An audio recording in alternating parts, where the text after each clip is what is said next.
64, 62, 65 और 71 के युद्धों में अपना सुहाग गंवा देने वाली औरत जब घर की हालत ये हो जाया करती थी कि प्यार भी भरपूर गया, मांग का सिंदूर गया, नन्हे ननिहालों की लंगोटियां चली गई, छोटी छोटी बेटियों की चोटियां चली गई, बाप की कमाई गई, भाई की पढ़ाई गई, ऐसा एक विस्फोट हुआ, पता ही चला नहीं, पूरे जिस्म की कहीं बोटियां चली गई, पूरे जिस्म की कहीं बोटियां चली गई।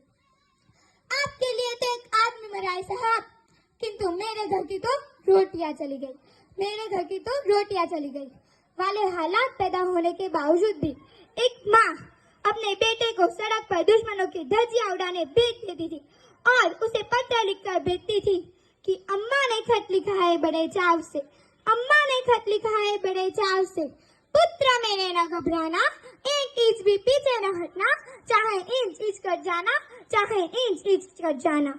इस तरह पूरा परिवार अपनी देशभक्ति साबित कर रहा होता था।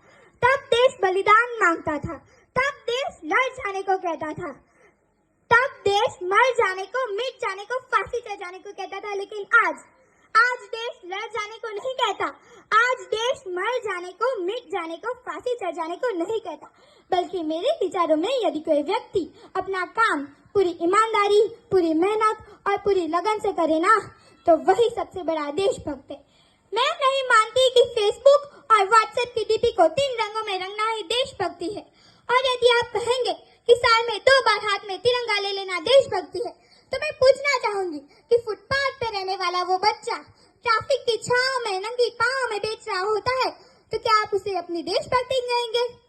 नहीं, ये उसकी देशभक्ति नहीं, ये उसके पेट की भूख की शक्ति है जो उसे ऐसा करने पर मजबूर करती है। क्योंकि ना मस्जिद को जानते हैं, ना शिवालों को जानते हैं, ना मस्जिद को जानते हैं, ना शिवालों को जानते हैं। जो पेट के भूखे होते हैं ना, वो सिर्फ भोजन के निवालों को जानते हैं, वो सिर्फ भोजन के निवालों को जानते हैं। अपने परिवार, अपने समाज, अपने देश के लिए समर्पण का बाग है देशभक्ति। और हर देशद्रोही के जीवन में आने वाला तूफान है हमारी सच्ची देशभक्ति, ताकि हर देश ये समझ सके, अगर तू परिंदा है तो ये आसमान तेरा है, अगर तू परिंदा है तो ये आसमान तेरा है, अगर तू दरिंदा है तो ये शमशान तेरा है। भाईचारे से रहना है तो रह इस जमीन पर, वरना एक कब्र भी तेरी है और एक कब्रिस्तान तेरा है, और एक कब्रिस्तान तेरा है। लेकिन एक देशद्रोही से ज्यादा एक देशभक्ति तब हाथ होती है जब एक बेटा अपने बूढ़े माँ बाप को वृद्धाश्रम की चौखट पर छोड़ाता है। कराती है वो देशभक्ति जब मुसीबत में फंसे लोगों की जान बचाने से ज्यादा हम सेल्फी लेकर अपनी लाइफ बढ़ाने में लगे रहते हैं।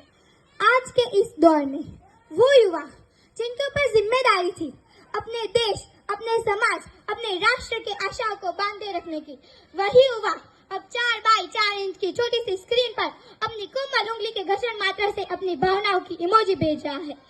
4 बोतल वोडका काम मेरा रोजगार ने भारत का भविष्य तबाह कर रखा है। हम ना एक ऐसे समाज में जीते हैं जहाँ लड़कों से बात करता देख जो भाई हड़काते हैं, जहाँ लड़कों से बात करता देख जो भाई हड़काते हैं, वही भाई अपने गर्लफ्रेंड के किस्से घर में हंस हंस कर सुनाते हैं। और मैं बता दूं, महिला सुरक्षा के मामले में हम आज भी 4थे नंबर पर आते हैं। हम एक ऐसे समाज में जीते हैं जहाँ पत्थर की मूरत को लगते हैं 56 भोग, पत्थर की मूरत को लगते हैं 56 भोग, और भूखे नन्हे तड़पते सो जाते हैं लोग, भूखे नन्हे तड़पते सो जाते हैं लोग। मजदूर को मजबूर समझ के काम नहीं, गरीब को काम दीजिए, दान नहीं। और अगर दान देने के चूक है तो मरने के बाद दान देकर किसी मरते हुए को जीवन दान दीजिए। यही सच्ची देशभक्ति और यही सच्चा राष्ट्र प्रेम है। न सरकार मेरी है, न रब मेरा है, न सरकार मेरी है, न रब मेरा है, और न ही ये बड़ा सा नाम मेरा है। बस इतनी सी बात का गुरूर है मुझे कि मैं भारत की हूँ और ये भारत मेरा है, और ये भारत मेरा है। परंतु एक वैचारिक बीमारी हमारे समाज में मुझे नजर आती है। कहा जाता है हम दुनिया में सबसे बड़े लोकतंत्र है, जहाँ हिंदू पैदा होते हैं, मुस्लिम, सिख और ईसाई भी पैदा होते हैं, पर बदकिस्मती है इंसान पैदा नहीं होते। और मेरे विचारों में ना हिंदू की जरूरत है ना मुसलमान की। राष्ट्र निर्माण के लिए केवल अच्छे इंसान की जरूरत है, केवल अच्छे इंसान की जरूरत है।